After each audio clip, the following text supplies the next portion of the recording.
பிரெண்ட்வுட்ஸ் நேயர்களுக்கு வணக்கம். இன்னைக்கு நம்மளுடன் இணைஞ்சிருக்கிறாரு ஊடகவியலாளர் புன்னைவளவன் சார் இணைஞ்சிருக்கிறாரு. வாங்க பேசலாம். நீங்க அரசியல் பயணத்தை ஒழுங்கா மேற்கொண்டிருந்தா ஆன்மீக பயணம் உங்களுக்கு விமர்சனமா மாறி இருக்காது.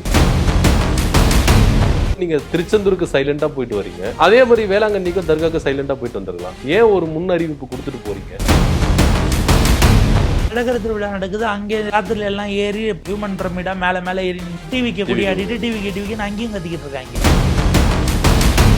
ஒரு உணர்ச்சி வேகத்துல இருக்கக்கூடிய உங்க தம்பிமார்களை நண்பா நண்பீச ஆற்றுப்படுத்த வேண்டிய பொறுப்பு உங்களுக்கு இருக்கிறது.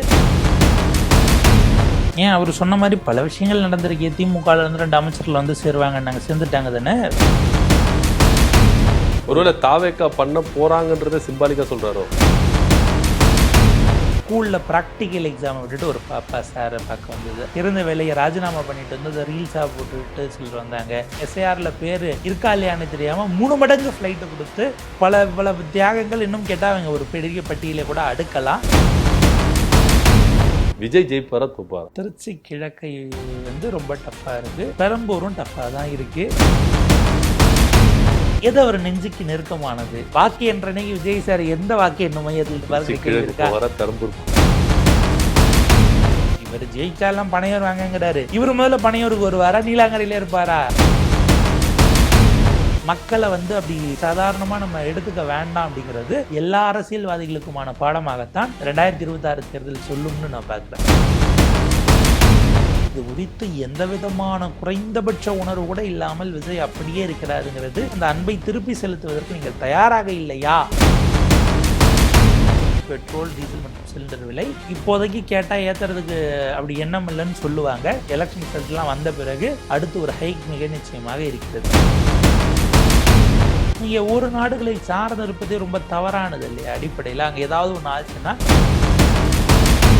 நீங்க சொன்னீங்க அதிமுக எப்பவுமே சைலண்ட் மோட்ல போயிடும் ஆஃப்டர் எலெக்ஷன் அப்படின்னு. ஆனா டிவிக்கே தொடர்ந்து ஆன்மீக பயணத்தை மேற்கொண்டுட்டே இருக்கிறாங்க. திருச்செந்தூருக்கு போறாரு, ஷீரடி பாபா கோயிலுக்கு போறாரு, இன்னைக்கு வேளாங்கண்ணி கோயிலுக்கு போனா அங்க கேன்சல் பண்ணிட்டாரு. இது எதை குறிக்குது? தமிழக வெற்றி கழக தலைவர் விஜய் ஆன்மீக பயணத்தை போறது இல்லைங்க. எக்ஸாமுக்கு முன்னாடி எக்ஸாமை நல்லா பண்ணிட்டோம்னா ட்ராவல் இல்லாமல் இருந்திருக்கலாம். எக்ஸாம் சுமாராக தான் பண்ணியிருக்கணும் போது எப்படியாவது பாஸ்போர்ட் அப்படின்ட்டு இது தனி மனித நம்பிக்கை. நம்ம அதில் நமக்கு விமர்சனம் பண்ணவோ கருத்து சொல்லவோ ஒன்றும் கிடையாதுன்னு வச்சுக்கோங்களேன். நீங்கள் அரசியல் பயணத்தை ஒழுங்காக மேற்கொண்டிருந்தா ஆன்மீக பயணம் உங்களுக்கு விமர்சனமா மாறி இருக்காது. இது அடுத்தடுத்த நாள் கேப் விடாம லீவ் விடாம போறதுக்கு உங்களால முடியுது இல்ல. இந்த மாதிரி நீங்க சுற்றுப்பயணம் போயிருக்கணும் இல்ல அப்படிங்கிற கேள்வியை எழுப்புறதோட நம்ம நிப்பாட்டிக்கலாம். அப்கோர்ஸ் அது அவருடைய நம்பிக்கை சார்ந்தது. யாராச்சும் சொல்ல கூட செஞ்சிருந்திருக்கலாம். வெல்விஷர்ஸ் சிலர்லாம் பாத்தீங்கன்னா அவங்களுக்கு வேண்டப்பட்டவங்க வேண்டிப்பாங்க, வேண்டிட்டு இவங்களுக்கு மொட்டையை போட்டு விட்டுருவாங்க. அது அந்த மாதிரி எதுவும் இருக்கா? அந்த மாதிரி ஏதாவது இருக்கா என்னங்கிறதுலாம் தெரியல. பட் அதை தாண்டி நம்ம சொல்ல வர்றது அவருடைய அதை ஒரு ஓரம் வைப்போம். என்னன்னா, இது அவர் எலெக்ஷனுக்கு முன்பாக திருச்சி போன போதுமே உங்களுக்கு மும்மத கோவில்களுக்கும் போனதும் அதனால அது விமர்சனம் ஆச்சு. என்ன கேட்டதில் விமர்சனம் பண்றதுக்கு ஒன்றும் இல்லை. ஆனா இப்போ சிறுபான்மை மக்களுடைய இதை நீங்க ரெப்ரசன்ட் பண்றீங்கன்னா அவங்களுக்கு இருத்தலுக்கே சிக்கல் வந்த போதெல்லாம் நீங்கள் பேசினீர்களா? அவ்வளவுதான் கேள்வி. இது பாஜக அரசு இன்றைக்கு குறிவைத்து அவங்க அந்த டார்கெட் பண்ணும்போது உங்கள் குரல் வந்திருக்க வேண்டாமா? நீங்க கிறிஸ்மஸ் செலிப்ரேஷன் கொண்டாடுறீங்க, அது உங்களுடைய விருப்பம், உரிமை, எல்லா கட்சிகளும் கொண்டாடுறாங்க. அதற்கு 2 நாள் கழித்து கிறிஸ்மஸ் அன்றைக்கு நாடு முழுக்க கிறிஸ்டியன் இதுக்கான தாக்குதல் நடக்கிறது, நாடு முழுக்க நடக்கிறது. ஒரு அறிக்கை, ஒரு கண்டனம், ஒரு ட்வீட் உங்ககிட்ட இருந்து வந்துச்சா? அப்போ உள்ளன்போடு நீங்கள் செய்கிறீங்களாங்கிற கேள்விதான். பக்தி என்பது அது தனி மனிதர்களுடைய உரிமை சார்ந்தது.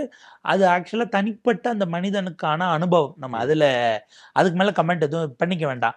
ஆனால் எங்கே சிக்கல் அப்படின்னா, நீங்கள் போகிறீங்கன்னா செய்தியவே கசிய விடாமல் உங்களால் போயிட்டு வர முடியும். இன்னைக்கு நடந்ததுங்கிறது மிக மிக மோசமான, நீங்கள் எவ்வளவோ கஷ்டங்கள் துன்பங்கள் இருக்கும், மனமுருக பிரார்த்தனை செஞ்சுட்டோ அழுதுட்டு போனா ஏதோ அதுல இருந்து ஒரு கொஞ்ச நேரம் அந்த வலி நம்மகிட்ட இருந்து வெளியில போகுங்கிற நம்பிக்கையில எதுக்கோ தேடி வர்றவங்களுக்கு இன்னைக்கு அவங்க அந்த இடம் போயிருந்தா அவங்களுக்கு உளவியல் ரீதியிலான மிகப்பெரிய அழுத்தத்தை அதிகமாக்கி இருக்கும். ம், ம். இரவு முழுக்க போய் அங்கேயே தங்கி இருந்து டிவிக்குன்னு குரல் கட்டி கொடுத்து. அவரு அங்க இருக்கக்கூடியவங்க அவங்க ஏறத்தாழ இறஞ்சுறாங்க. திருப்பலி நடத்தணும். ஏற்கனவே 1 மணி நேரம் ஆயிடுச்சு. நீங்க காத்திருங்க. நீங்க இருக்க வேண்டாம்னு நாங்க சொல்லல. நீங்க அவர பார்க்கறதுக்கு வந்திருக்கீங்கன்னா, அமைதியா உட்காருங்க. நாங்க எங்களுடைய இங்க சாமி கும்பிடுற இந்த வேலைகள் எல்லாம் பார்க்கணும் அப்படிங்கிறத அவர் திரும்ப திரும்ப பதிவு பண்றாரு. அதையும் அவங்க ரிசீவ் பண்ணாம, லிசன் பண்ணாம, இது என்ன மாதிரியான இது? இத வராதீங்க அல்லது இத செய்யாதீங்கங்கிறத விஜய் சொல்லியிருக்கணும். ம், நமக்கு இத விட டிஸ்டர்ப் ஆகக்கூடியது குழந்தைகளை வைத்து போடக்கூடிய வீடியோக்கள். ம். கூடாதுங்கிற வார்த்தை உங்ககிட்ட இருந்து வராத வரைக்கும் நீங்க இத ரசிக்கிறீங்கன்னு தான் பார்க்க முடியும். உங்களுக்கு தனி மனித பக்தியாக உங்களுக்கான தனிப்பட்ட பிரைவேட் ஸ்பேஸ் வேணும் அப்படின்னா, யாருக்கும் சொல்லாம நீங்க பாட்டுக்கு நேத்திக்கு நைட்டு தனி விமானத்த எடுத்துட்டு போய் அங்க லேண்ட் ஆயிட்டு காலையில சத்தம் இல்லாம போய் உங்களால பார்த்துட்டு இருந்திருக்க முடியுமே! இதுலயே முரண்பாடு இருக்குல்ல. திருச்செந்தூர்ல வந்து எந்த அனௌன்ஸ்மெண்ட்டும் கிடையாது. இரவோடு இரவா போனாரு. பிரம்ம முகூர்த்தத்துல போயிட்டு அந்த பூஜை பண்ணிட்டு வந்தாரு. ஆனா வேளாங்கண்ணிக்கும் தர்காவுக்கு போறது மட்டும் ஏன் அனௌன்ஸ்மெண்ட் பண்ணணும்? இதிலே முரண்பாடுகள் இருக்குல்ல. அது முரண்பாடாவும் பார்க்கலாம். ஷீரடிக்கு அது நல்ல வேளை இங்கிருந்து யாரும் மகாராஷ்டிராவுக்கு விரட்டிட்டு ஆமா. போல. அது அதர் ஸ்டேட்ன்றதுனால நம்மளுக்கு அது அங்க முடியாது. ஆனா இங்க லோக்கல்ல இருக்கும்போது நீங்க திருச்செந்தூருக்கு சைலண்டா போயிட்டு வரீங்க. அதே மாரி வேளாங்கண்ணிக்கும் தர்காவுக்கும் சைலண்டா போயிட்டு வந்துரலாம். ஏன் ஒரு முன் அறிவிப்பு குடுத்துட்டு போறீங்க? அவங்க குடுத்தாங்களா? இல்ல முதல் டைம் மிஸ் பண்ணதுனால நம்ம மீடியாக்காரங்க டக்குன்னு பாஞ்சு பிடிச்சிட்டாங்களான்னு தெரியல. ம். கசிய நீங்க போணும்னா போக முடியும். முடியும். இப்ப எலக்ஷனுக்கு பின்னாடி நம்ம அதுல உள்நோக்கம் கற்பிச்சு ஒண்ணும் ஆக போறது இல்ல. ஏன்னா இதுக்கப்புறம் போட்ட ஓட்டு மாற போறது இல்லைன்னு ஆமா. வச்சுக்கோங்களேன். மேபி அவர் மன நிம்மதிக்காக கூட போகலாம். நம்ம பல விமர்சனங்களை சந்திச்சிட்டோம். அந்த எல்லா வலியும் தாங்கிக்கிட்டுன்னும்போது, அவருக்கும் ஏதோ ஒரு வலி இருக்கு. வெளில சொல்ல முடியாத வலி. ம். அதுலருந்து ஒரு ரிலீஃப் தேடி கூட அவர் போகலாம். ம். ஆனா, இந்த கூடுகிறவர்கள் ஒழுங்கீனமாக நடந்து கொண்டால், அதற்கு அவங்க என்ன பேனர்ல வராங்க? இங்க அழகர் திருவிழா நடக்குது. அங்கே ராத்திரில எல்லாம் ஏறி பிரமிடு மாரி ஹியூமன் பிரமிடா மேல மேல ஏறி நின்னு டிவிக்கு கொடியாடிட்டு டிவிக்குன்னு அங்கேயும் கத்திக்கிட்டு இருக்காய்ங்க. எதுக்கு வராங்கங்கிற கேள்வி இருக்கு இல்லையா? மத ரீதியிலான விஷயங்களுக்குள் கட்சிக் கொடியை கொண்டு போகாததற்கு ஒரு உயர்ந்த விழுமியம் இருக்கிறது. தமிழ்நாட்டினுடைய கலாச்சாரம் அது. ம். தயவு பண்ணி கெடுத்துறாதீங்க. கெடுக்க விரும்புகிற ஒரு ஒரு உணர்ச்சி வேகத்துல இருக்கக்கூடிய உங்க தம்பிமார்களை, நண்பா, நண்பீஸ ஆற்றுப்படுத்த வேண்டிய பொறுப்பு உங்களுக்கு இருக்கிறது. நீங்க இத தவறுறீங்க அப்படின்னா, அது மிகப்பெரிய எதிர்விளைவுகளை ஏற்படுத்தும் அப்படிங்கிறது தான். ஆதவர்ஜுனா ஒரு ஸ்டேட்மெண்ட் குடுக்குறாரு. பத்திரிகையாளர் சந்திப்புல. ஆ, திமுக தோத்துருச்சு. அதோடைய கோவத்த வந்து இந்த ரிசல்ட் அன்னைக்கு வெளிக்காட்டுவாங்க. அதனால கலவரம் நடக்கிறதுக்கு அதிக வாய்ப்புகள் இருக்கு. எனக்கு கூடுதல் பாதுகாப்பு வேணும். ஒவ்வொரு வாக்கு எண்ணும் மையத்திலயும் வந்து பார்த்தீங்கன்னா, திமுக சதி வேலைகள் செய்யறதுக்கு ரெடியா இருக்கிறாங்க. கலவரத்த தூண்டுறாங்க அப்படின்ற ஒரு ஸ்டேட்மெண்ட் குடுக்குறாரு. எந்த அளவுக்கு உண்மை? ஏன் அவரு சொன்ன மாரி பல விஷயங்கள் நடந்திருக்கு. திமுகல இருந்து 2 அமைச்சர்கள் வந்து சேருவாங்கன்னாங்க. சேர்ந்துட்டாங்க தானே! இப்ப இப்ப சேர்ந்து விசில் சின்னத்துல நின்னு இந்த முறை எப்படியும் ஜெயிச்சே வந்துட்டாங்க. திமுக தோத்துருச்சுன்னா, இப்ப கிளம்பியிருக்க வேண்டியது இன்னமும் எதுக்கு அரசு பங்களால அவர் மு.க. ஸ்டாலின் இருக்கிறாரு. நேத்து ஆட்கள வச்சு கம்ப்ளீட்டா காலி பண்ணி எவாக்குவேட் பண்ணியிருக்க வேண்டாமா? எதுக்கு இன்னும் அமைச்சர்கள்லாம் உள்ள வச்சிருக்கிறாங்க? இல்ல அவரு வந்து பாதுகாப்பு குடுக்கணுங்கிறது ரைட்டு புரிஞ்சுக்கத்தக்கது. அது எல்லாருக்கும் கேட்கணும். எல்லாருடைய பாதுகாப்பு உறுதி செய்யணும்னா புரிஞ்சுக்க முடியுது. ம். இந்த ஸ்ரீரங்கத்துல அந்த அலுவலகம் தாக்கப்பட்டது, ஆமா. இல்ல தீ வைக்கப்பட்டது அப்படிங்கிறாங்க. கம்ப்ளைண்ட் கொடுக்கப்பட்டிருக்கு. உரியவங்கள பிடிக்கட்டும். யாரா இருந்தாலும் பிடிச்சு உள்ள போட்டு நமக்கு அதுல மாற்று கருத்தே கிடையாது. இப்ப இந்த இடத்துல அவரு வைக்கிறாரு அப்படின்னா, ஒரு ஏதோ ஒரு வகையில ஒண்ணு அவருக்கு ஏதாவது ரிலையபிள் சோர்சஸ் இருக்கணும். அந்த ஆவணங்களோட அவர் மேபி பொதுவெளியில வைக்க வேண்டாம். அவங்க தலைமை தேர்தல் அதிகாரி அர்ச்சனா பட்நாயக் ஐஏஎஸ் அவர்கள்ட்ட குடுத்துருக்காருன்னா, அது அடுத்த கட்டத்துக்கு சட்ட ரீதியிலாக நடவடிக்கை எடுக்க சொல்லி நீதிமன்றத்துக்கு கூட அவர் போட்டோம். ம். ஆனா, இல்லாத பட்சத்துல நீங்க பொய்ய சொல்றீங்கன்னா, பொது வெளியில சொன்ன பொய்க்கு குறைஞ்சபட்சம் பொறுப்பு எடுத்துக்கிறேன்னோ, அல்லது மன்னிப்பு கேட்கிற நிலையோ, அந்த அந்த மினிமமான ஒரு கர்ட்டஸி, ஒரு தார்மீகம் கூட இல்லாத நிலையில தான் பலரும் இருக்கிறாங்க. நம்ம அதுக்கு மேல விமர்சிச்சா அது கடுமையா ஒருவேளை தாவேக்கா பண்ண போறாங்கன்றத சிம்பாலிக்கா சொல்றாரோ? தமிழ்நாட்டினுடைய அரசியலுக்கு அந்த மாதிரியான வன்முறைகள் அப்படிங்கிறது ம். குறிப்பா தேர்தல் நாள்ல இப்ப வெஸ்ட் பெங்கால்ல அதெல்லாம் நடக்கும்னு 2 நாளைக்கு முன்னாடி டபுள்ஸ் வண்டியில போறதுக்கு தடை போட்டாங்க. வண்டியில டபுள்ஸ் போகக்கூடாது. நீங்க இந்த பைக் டாக்ஸி ஓட்டுறீங்க அப்படின்னா, அதுக்கு நீங்க எலக்ஷன் கமிஷன்ல நீங்க அங்க தனியா பதிவு பண்ணி, அவங்ககிட்ட ஐடி கார்டை வாங்கி அப்புறம் ஏத்திட்டு போணும். ஏன்னா 2 பேரா வந்தா பின்னாடி இருந்து ஒரு ஆள் பெட்ரோல் குண்டு அடிச்சுருவாங்கங்கிற லெவலுக்குலாம் அவங்க போச்சு. அந்த அளவுக்குலாம் இல்ல. வாக்கு எண்ணக்கூடிய அன்னைக்கான வன்முறைகள் அப்படிங்கிறதெல்லாம் இங்க கிடையாது. அந்த கலாச்சாரத்துக்கு அவர் அச்சப்படுறாரு அப்படின்னா, ஒண்ணு அவருக்கு ஏதாவது ஒரு இன்புட்ஸ் வந்திருக்கணும். இருந்திருந்தா நீங்க பாதுகாப்பு கேட்கறது பிரச்சனை இல்ல. அது நீங்க ஒரு பார்ட்டி சென்ட்ரிக்கா ம். வைக்கிறீங்க. அந்த இடம் கொஞ்சம் சிக்கலுக்குரிய. ஏன்னா நீங்க குற்றம் சாட்டும்போது இவ்வளவு கடுமையான குற்றச்சாட்டாக அது இருக்கும்போது, பின்னாடி பேக்கிங் ஏதாவது ஒண்ண வச்சிருக்கணும். ம். இல்லாத பட்சத்தில எலக்ஷன்லாம் முடிஞ்ச பிறகு அதுக்கு ஒரு மன்னிப்பு கேட்கணும் அப்படிங்கிறது தான் நம்ம நம்ம அதாவது ஒரு குறைந்தபட்ச தார்மீக உணர்வு இருந்தா அவர் செய்வார்ன்னு எதிர்பார்க்கிறோம். இதுக்கு முன்னாடி பல விஷயங்கள் சொன்னாங்க. அதெல்லாம் நடந்துருச்சா? இல்லையா? அத மக்கள் எப்படி மதிப்பீடு பண்ணாங்கங்கிறது அவருக்கான வில்லிவாக்கம் தொகுதியினுடைய ரிசல்ட்லயோ, இல்ல ஒட்டுமொத்தமா கட்சிக்கான ரிசல்ட்ல இருந்தோ பார்த்துக்கலாம். ஓகே. நீங்க தொடர்ந்து தமிழக வெற்றிக் கழகம் ஆரம்பிச்சதுலேருந்து இருக்கும் சரி, தேர்தல் கலந்து சரி எல்லாத்தையும் கவனிச்சுட்டு வரீங்க. செங்கோட்டையன் ஒரு ஸ்டேட்மெண்ட் குடுக்குறாரு. தாவேகா பல தியாகங்களினால் உருவாக்கப்பட்ட ஒரு கட்சி அப்படின்னு சொல்றாரு. அப்படி என்னென்ன தியாகங்கள் பண்ணியிருக்கு தாவேகா அப்படின்றத உங்க பார்வையில நீங்க சொல்லுங்க. நீங்க ஆள தான் மாத்தி கேட்குறீங்க. கேள்வி சரியா தான் கேட்குறீங்க. அது செங்கோட்டையன் சார் தான் விளக்கணும். ம். ஏன்னா, அப்படி என்ன தியாகத்தின் மீது அவர்கள் கட்டமைத்திருக்கிறார்கள் பார்த்தீங்கன்னா, நீங்க ஸ்கூல்ல பிராக்டிகல் எக்ஸாம விட்டுட்டு ஒரு பாப்பா சார பார்க்க வந்தது. அது ஒரு மிக முக்கியமான தியாகம். ம். என்னுடைய குழந்தை அ காயப்பட்டு ஐசியூல இருக்கிற நிலைமையில நான் அண்ணாவ பார்க்க வந்திருக்கேன் அப்படின்னு ஒருத்தவங்க வந்தாங்க. அது ஒரு தியாகமா நீங்க எடுத்துக்கலாம். நீங்க வந்து பார்த்தீங்கன்னா, வேலைய விட்டுட்டு வந்து கட்சிக்காக நான் களப்பணி செய்ய போறேன் அப்படின்னு இருந்த வேலைய ராஜினாமா பண்ணிட்டு வந்து அத ரீல்ஸா போட்டுவிட்டு சிலர் வந்தாங்க. வெளிநாட்டுல இருந்து ஓட்டர் ஐடி இருக்கா இல்லையான்னே தெரியாம எஸ்ஐஆர்ல பேரு இருக்கா இல்லையான்னே தெரியாம 3 மடங்கு ஃப்ளைட் குடுத்து சில நண்பி ட்ரெஸ் கோடெல்லாம் பார்த்து பார்த்து அந்த கலர்ல எடுத்தாய்ங்க. ஐடி கார்டு ஓட்டர் ஐடி இருக்கா, பேர் லிஸ்ட்ல இருக்கான்னு பார்க்கறத மறந்துட்டு வந்தாங்க. அதெல்லாம் நீங்க பல வகையில ஏன்னா நீங்க இன்னைக்கு போர் சூழல்ல பெருமளவுக்கு டிக்கெட் கட்டண விலையெல்லாம் 4 மடங்கு, 5 மடங்கு ஏறி இருக்கு. அதெல்லாம் குடுத்து வந்தாங்க. நீங்க இதெல்லாம் பல தியாகங்களா எடுத்துக்கலாம். ம். இப்படி பல பல தியாகங்கள் இன்னும் கேட்டா அவங்க ஒரு பெரிய பட்டியலை கூட அடுக்கலாம். சில இடங்களில் கட்சி சார்புல இருந்து குறைஞ்சபட்ச செலவு கூட பணம் குடுக்காம, அவங்களுடைய வீடு வரைக்கும் அடமானம் வச்சு, அப்பயும் கடைசி நாள் பிரச்சார வண்டிக்கு டீசல் போட காசு இல்லாத வேட்பாளர்கள் வரைக்கும் இருக்காங்க. ம். நம்ம அதுல அதுக்கு மேல பேசிக்க வேண்டாம். ம். அவங்கெல்லாம் உள்ளபடியே என்ன ஆக போறாங்க? ஜெயிக்கலன்னா அவங்களுடைய எதிர்காலம் என்ன ஆகும்? அவங்கள நம்பி இருக்கக்கூடிய குடும்பம் என்ன ஆகும்? இப்படியெல்லாம் கூட சில வருத்தங்கள் இருக்கு. செங்கோட்டையன் சார் மேபி எலக்ஷன்லாம் முடிஞ்சு பதவியேற்பெல்லாம் எதுவும் இருக்குன்னா நடந்து முடிஞ்ச பிறகு, அதற்கு பிறகு எதுவும் ஆவணமாவே அவங்க வெளியிட்டாங்கன்னா, அந்த தியாக வரலாறு என்னன்னு தெரிஞ்சுக்க, ம். உங்கள மாதிரியே நானும் ஆர்வமா இருக்கேன். சரி, ஓகே. இப்போ விஜய் அ எ 233 தொகுதியில தாவேக்கா ஜெயிக்கல. விஜய் ஜெயிப்பாரா? தோப்பாரா? ஜஸ்ட் லைக் தட் விஜயால ஜெயிக்க முடியாது. முடியாது. திருச்சி கிழக்கை வந்து ரொம்ப டஃப்பா இருக்கு. ம். பெரம்பூரும் டஃப்பா தான் இருக்கு. ம். இதுல என்ன எட்ஜ் ஆகுது? எப்படி ஸ்விங் ஆகுது? நம்ம பெரம்பூர்ல உதயசூரியன், ரெட்டையிலை 2ம் நிக்காம சூரியன் மட்டும் நிக்கிறதுனால, 2 வே ஃபைட்டா ஏறத்தாழ அது மாறிடுச்சு. இருமுனை போட்டியாக. ம். ஸோ எப்படி அந்த ஸ்ப்ளிட் இருக்கு. அங்க வந்து எய்தர் அந்த ஸ்பாய்லர் வேலைய அவங்க திலகபாமா அவர்கள் மாம்பழ சின்னம் எந்த அளவுக்கு பாக்குதுங்கிற ஒரு பார்வை. ஆனா அங்க திருச்சி கிழக்குல இனிகோ அவர்கள் அவருக்கான பேஸ அவர் அரசியலுக்கு வருவதற்கு முன்பாகவே அவரு ஒரு நீண்ட காலம் அந்த சமூக மக்களிடம் தொடர்ந்து பயணித்தவராக இருக்கிறார். அவங்களோட வேலை செஞ்சிருக்கிறார். பல விஷயங்கள பார்த்து பண்ணியிருக்கிறாருங்கிற ஒரு கிரெடிபிலிட்டி இருக்கு. அதிமுகவும் அங்க ஸ்ட்ராங்கான கேண்டிடேட் தான் அவர் இறக்கியிருக்கிறாங்க. அப்ப அப்படி இருக்கும் பொழுது சூரியன், ரெட்டலைக்கு நடுவுல அங்க விசிலா இருக்கு. இதுல ஒரு சென்டிமெண்ட் பார்க்கப்பட்டது. என்னன்னா, கடைசி நாள் விஜய் எங்க போறாருன்னு நம்ம பார்க்கணும்.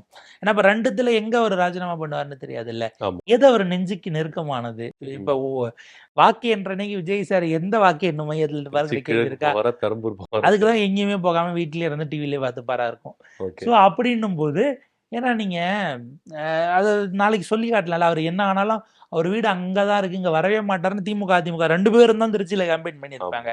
அவருங்க நீங்க வரவே முடியாது, பார்க்கவே முடியாது. இங்க ஏதாவது சாக்கடை அடிச்சிட்டா கூட இந்த அடுத்த தெருல இருக்க எங்ககிட்ட தான் நீங்க வந்து சொன்னீங்கன்னா தான் நாங்க பார்த்து செய்ய முடியும். ம். ஓட்டெல்லாம் போட்டுறாதீங்க, அங்க போ முடியாது. போனாலும் அந்த வீட்டு கேட்டெல்லாம் திறக்க மாட்டாங்க, போயிறாதீங்கன்றுவாங்க. ம். ம். இந்த பிரச்சாரம்லாம் நடக்கும். ஆனா அவரு சொன்னார்ல. பிரச்சாரத்துல சொன்னாரு. எப்ப மாசத்துக்கு ஒரு வேணாலும் வாட்டி. மாசத்துக்கு ஒரு வாட்டி வருவேன். அ எப்ப வேணா நீங்க வந்து என்ன ஈஸியா ஆக்சஸ் பண்ணிக்கலாம் அப்படின்னு சொன்னாரு. கட்சிக்காரங்களே இந்த 2 வருஷமா எப்படி ஆக்சஸ் பண்ணாங்கன்னு தெரியும். நான் ரொம்ப சிம்பிளா கேட்குறேன். ம். இந்த 2 வருஷம் பிப்ரவரியில கட்சி ஆரம்பிச்சாரு. 2 வருஷம் 4 மாசத்துல நீங்க கட்சியில ஒரு நல்லது கெட்டது நடந்தது இல்லையா? நீங்க எடப்பாடி பழனிசாமியோ, மு.க. ஸ்டாலினோ, இல்ல உதயநிதி ஸ்டாலினோ, இல்ல வைகோ, திருமாவளவன், சிபிஐ, சிபிஎம், அன்புமணி யார வேணாலும் எடுத்துக்கங்க. யாரோ ஒரு தொண்டர் வீட்ல, இல்ல கட்சியினுடைய நிர்வாகி வீட்ல கல்யாணத்துக்கு போவாங்க. இறப்புனா போவாங்க. அங்க போய் அவங்க தலைமையை எடுத்து நடத்தி வைப்பாங்க. அந்த இடத்துல அரசியல் பேசுவாங்க. இவ்வளவு விஷயங்கள் இருக்கு. தலைவரிசை நடத்தி வச்ச கல்யாணங்கிற அந்த உணர்வோட இருக்குல்ல. ம். ஒரு கட்சிக்காரன் வீட்டு கல்யாணத்துக்கு அவர் போனாருன்னு சொல்லுங்க. ம். எங்க போயிருக்காரு? எங்கேயுமே போல. அப்ப இந்த இந்த உறவு, இந்த உணர்வு இருக்குல்ல, உணர்வு பூர்வமா, இது வந்து அது கட்சிக்காரங்களே உங்கள பார்க்க முடியாது. இல்லன்னா அஜித் ஆக்னில் எதுக்கு வந்து காரம் அடிக்கணும்? அந்த லெவலுக்கு நீங்க பார்த்துட முடியுமா? இவரு ஜெயிச்சாலாம் பனையூர் வாங்கங்கிறாரு. இவரு முதல்ல பனையூருக்கு வருவாரா? நீலாங்கரையிலே இருப்பாரா? அப்படிங்கிற ம். கேள்வி இருக்குல்ல. கரெக்ட். எனவே அத நம்ம அவ்வளோ சீரியஸா எடுத்துக்க வேண்டாம். ம். இந்த எலக்ஷன் எப்படி வந்தாலும் சரி, விஜய்க்கு இன்னும் போக வேண்டிய தூரம் நெறைய இருக்கு. கற்க வேண்டிய பாடங்கள் நெறைய இருக்கு. ம். அ மக்கள வந்து அப்படி ஜஸ்ட் லைக் தட் சாதாரணமா நம்ம எடுத்துக்க வேண்டாம் அப்படிங்கிறது எல்லா அரசியல்வாதிகளுக்குமான பாடமாகத்தான் 2026 தேர்தல் சொல்லும்னு நான் பார்க்குறேன். இப்போ ஒரு புறம் நீங்க சொன்னீங்க, இந்த எலக்ஷன் வந்து ஜெயிச்சாலும் தோத்தாலும் நம்ம இயல்பா எடுத்துக்கிட்டோம் அப்படின்னு. ஆனா இன்னொரு புறம் சமூக ரீதியா நம்ம பார்த்தோம்னா, பல குழந்தைகள், இளைஞர்கள் விஜய் தோல்வியினால பாதிக்கப்படுவார்கள் அப்படின்ற ஒரு டாக்கும் இருக்குல்ல. இது குறித்து உங்க பார்வை என்ன? நீங்க கேட்டதுனால நான் அத சேர்த்து சொல்றேன். தமிழ்நாடு அரசின் சார்பில் மனநல ஆலோசனைகள், உங்களுக்கான உளவியல் சிக்கல்கள் இருக்கு அப்படின்னா, ம். நீங்க தொடர்பு கொள்வதற்கு இலவச தொலைபேசி எண்கள் 24x7 தமிழ்லயே உங்களுடைய விஷயங்கள கேட்டு உங்களுக்கு வழிகாட்டுவதற்கான ஆலோசனை எண்கள் இருக்கு. நான் நம்பரும் சேர்த்து சொல்றேன். ம். 14416 144116 அல்லது 104 இந்த 2 எண்கள்ல தொடர்பு கொண்டு எந்த விதமான ஆலோசனையும் பெற்றுக்கொள்ளலாம். உளவியலாக என்ன ஏதாவது உங்களுக்கு சிக்கல் வருது, பிரச்சனை வருது அப்படின்னா, இதோட எதுவும் முடிஞ்சு போயிராது.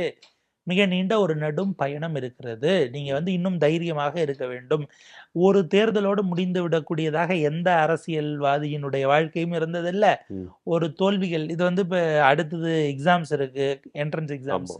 அது சார்ந்ததாகட்டும், இல்ல தனிப்பட்ட முறையில உங்களுடைய விஷயங்கள் ஆகட்டும், தனிப்பட்ட வாழ்க்கையாகட்டும், இது எதற்கும் மனம் சோர்ந்து விடாதீர்கள்.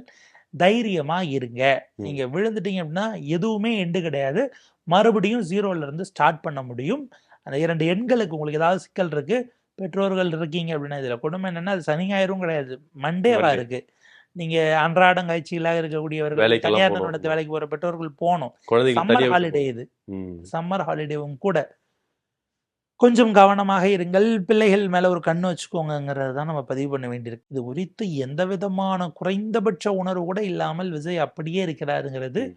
உள்ளபடியே உங்களின் மீது மதிப்பு வைத்திருக்கிறவர்களுக்கு கூட அந்த அன்பை திருப்பி செலுத்துவதற்கு நீங்கள் தயாராக இல்லையா? அப்படிங்கிற கேள்விய நம்ம அவருடைய மனசாட்சிக்கே விட வேண்டியதுதான். சரி, ஓகே. இப்போ நம்ம இந்த பக்கம் தமிழ்நாட்டு அரசியல், தேர்தல் களம், ரிசல்ட்டு அப்படின்னு நம்ம போயிட்டுருக்கோம். வித்தின் கேப்ல பாஜக ஒரு பெரிய குண்ட தூக்கி தமிழ்நாட்டு மக்கள் மேலேயே போட்டுட்டாங்க அப்படின்னு கூட சொல்லலாம். கேஸ் சிலிண்டர் விலை, வணிக பயன்பாட்டு சிலிண்டர் விலைய ஏத்திட்டாங்க. இது நம்ம வணிகர் பயன்பாட்டு சிலிண்டர் அப்படின்னு சொல்லிட்டு கடந்து போயிட முடியாது. இதனால எவ்வளோ பெரிய பாதிப்புகள் பொதுமக்கள் அனுபவிக்க போறாங்க அப்படின்றது தான் ரொம்ப கேள்விக்குறியா இருக்கு. பல ஹாஸ்டல், விடுதி மாணவர்கள்லாம் எந்த அளவுக்கு பாதிக்கப்பட போறாங்க அப்படின்ட்டு. இந்த விஷயத்த பாஜக திணிக்கிறதுன்னா, இது எந்த அளவுக்கு அடுத்த கட்ட லெவலுக்கு போகும்னு நினைக்கிறீங்க? இல்ல எலக்ஷன்ங்கிறதுனால தான் ஒரு 3 மாசமா அவங்க ஏத்தாம வச்சிருந்தாங்க. அப்பயும் பிப்ரவரில இருந்து இப்ப வரைக்கும் ரூ. 1380 ஏறி இருக்கு. ம். பாஜக தேர்தல் காரணத்தினால நம்மள உடனே ஏத்தாம வச்சிருந்தாங்க. அடுத்த சில நாட்களில் ஒரு கூட்டம் அவங்க அதுக்கான ஓஎம்சி கம்பெனிஸோட கூட்டம் இருக்கிறது. Oil marketing corporation companies. ம். பிளஸ் எல்பிஜி அதனுடைய வரத்து சார்ந்த சிக்கலும் போயிட்டு இருக்கிறதுனால பெட்ரோல், டீசல் மற்றும் சிலிண்டர் விலை இப்போதைக்கு கேட்டா ஏத்துறதுக்கு அப்படி எண்ணம் இல்லைன்னு சொல்லுவாங்க. ம். அது ஃபார்முலா மீட்டிங்ஸ் எல்லாம் முடிச்சு எலக்ஷன் ரிசல்ட்லாம் வந்த பிறகு அடுத்து ஒரு ஹைக் மிக நிச்சயமாக இருக்கிறது. இது இதோட முடியாது. காரணம் இந்த அரசு நிர்வாக ரீதியிலாக செய்த பல தவறுகள். நீங்க நமக்கு வரக்கூடியதில் 80லேருந்து 85% உங்களுக்கு நமக்கு அரபு நாடுகளிலிருந்து மட்டுமே வருது எல்பிஜி. ம். நீங்க ஒரு நாடுகளை சார்ந்து இருப்பதே ரொம்ப தவறானது இல்லையா? அடிப்படையில அங்க ஏதாவது ஒண்ணு ஆச்சுன்னா, நீங்க வெவ்வேறு இடங்களிலிருந்து வாங்குவத பரவலாக்கி இருக்கணும். ஒரு இடத்துல குவியாது. அதுல குறிப்பா கத்தார்ல இருந்து மட்டுமே நமக்கு 41% எல்பிஜி வருது. அப்ப அந்த ஒரு நாட்டுல இருந்து ஒரு நாள் எதேச்சா சிக்கலானாலும் இங்க அது இதா பெரிய போகுங்கிற ஒரு பாதிப்பு. விஷயம் இருக்கு. 2வது மோடி அரசு நீங்க உற்பத்தியாளர் அதாவது பயன்பாட்டாளர்கள் எண்ணிக்கையை ஏத்துறீங்க. அது நியாயமானது, வரவேற்கத்தக்கது. ஏன்னா, திரும்ப யாரையும் போய் நீங்க பழைய மாரி இப்போ அந்த புகை இது பண்ற அடுப்புலயே வச்சு ஊதுங்கன்னு சொல்றது, அது வந்து அடிப்படையில் மனித உரிமைக்கும் எதிரானது. சமத்துவம் அந்த இடத்துல வரணுங்கிறது கரெக்ட்டு. ம். அப்ப நீங்க எண்ணிக்கைய உயர்த்துறீங்க அப்படின்னா, பயன்பாட்டாளர்களுக்கு தகுந்தாற் போல ப்ரொக்யூர் பண்றது வெளியில இருந்து வாங்கக்கூடியதையும் ஏத்தியிருக்கணும். அதை ஸ்டோர் பண்ணி வைக்கிறதுக்கான கட்டமைப்பை இந்தியாவில் உருவாக்கி இருக்க வேண்டும். ம். பாஜக அரசு புதிதாக ஏற்கனவே காங்கிரஸ் பீரியட் என்ன இருந்ததோ அந்த கெப்பாசிட்டியில தான் இருக்கே தவிர, அடுத்த கட்ட அழகை போட்டு நீங்க அதை சேமித்து வைப்பதற்கான முயற்சிகளை செய்யலைங்கிற குற்றச்சாட்டு இருக்கு. ம். அப்ப இது உங்களுடைய வெளியுறவுத்துறை வெளியுறவுத்துறைங்கிறது அது தனி. ஏன்னா இப்போ இன்னைக்கு பாகிஸ்தான் அங்கே மத்தியஸ்தம் பண்ணுறாங்க, உங்களால் பண்ண முடியல. நீங்கள் உடனே நாங்கள் ஒன்றும் அந்த மாதிரிலாம் ஏறத்தாழ அது நாங்கள் ஒன்றும் அந்த மாதிரிலாம் புரோக்கருங்கிற அர்த்தத்தில் தான் அவர் அந்த வார்த்தையை வெளியுறவுத்துறை அமைச்சர் பயன்படுத்துறாரு. அப்படி பண்ணுறதுக்குலாம் நமக்கு அவசியம் இல்லை அப்படின்ட்டாரு. ஏன் ரஷ்யா உக்ரைன் வந்தப்போ நான் பேசுகிறேன்னு பிரதமர் சொன்னப்போ அது என்ன கருத வேண்டியிருக்குங்கிறதெல்லாம் கேள்வி. பட் அதை தாண்டினோம்னா நீங்கள் நிர்வாக ரீதியிலாக அடுத்து வர வேண்டும்ங்கிறத யோசிக்காமல் செஞ்சதனுடைய விளைவு ஏற்கனவே கேஸ் கொண்டு வரதில் 40,000 கோடி அரசுக்கு அதில் கொண்டு வரதில் ஒரு இழப்பு இருக்குது. 2024-25 கடந்த ஆண்டு இதே மாதிரி அங்கே மத்திய அங்கே அரபு பகுதியில் சண்டையான பிறகு பெரிய லாஸ் ஆச்சு எண்ணெய் நிறுவனங்களுக்கு. ஒரு 30,000 கோடி அரசு மானியம் கொடுத்தது நிறுவனங்களுக்கு இழப்பை சரிகட்ட. இதெல்லாம் நீங்கள் ஏன் செய்யணும்? நீங்கள் அதை முறைப்படி செய்யறதுக்கான விஷயங்களை உங்களால் கையாள தெரியாததுனால கூடுதல் இழப்பெல்லாம் நீங்கள் எடுத்து சரி கட்டிக்கிட்டு இருக்கிறீங்க. அப்போ அதை முறைப்படுத்தி இருக்கணுங்கிறது தான் நம்முடைய பார்வையாக இருக்குது. இது அதுக்குள்ளே இந்த பேச்சுவார்த்தைகள் ஏன்னா 2 கட்டமும் இதுக்கப்புறம் போகிற நடத்துகிற நிலையில் இல்லை. எனவே அடுத்து ஒரு அதிகபட்சம் 1 மாதங்களுக்குள் இந்த நிலைமை சரியாகும். ஆனால் அது வரைக்கும் இங்கே பிளாக் மார்க்கெட்டில் என்ன அளவுக்கு போகும், அதை முறைப்படுத்த என்ன திட்டம் அந்த அரசிடம் இருக்கிறது அப்படின்னு பார்த்தா பெரிய ஜீரோவாக தான் இருக்குது. ரொம்ப நன்றி சார்.